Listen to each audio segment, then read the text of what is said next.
Often imitated, never duplicated. Yan ang Warriors guard na si Steph Curry. Pero tila malapit sa orig ang Pinoy na nanggagaya sa kanya. Dahil si Stephen Curry, pinagkakaguluhan din ng basketball fans. Pusuan na yan sa report ni Mark Salazar.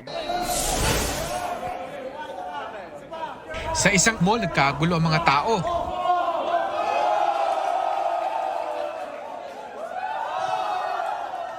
Namataan dito ang basketball superstar na si Steph Curry.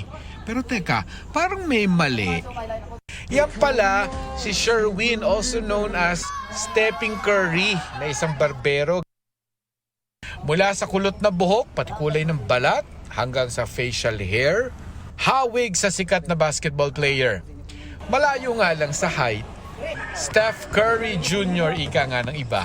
Naglalaro po ako ng basketball po sa court namin. Tapos bigla akong inasar ng tropa ko na kalokalay ko daw si Stephen Curry. Pero ang kakulangan sa tangkad, bawing-bawi naman sa performance. Kuhang-kuha niya ang mga signature moves. Kung minsan ay sumosobra pa nga.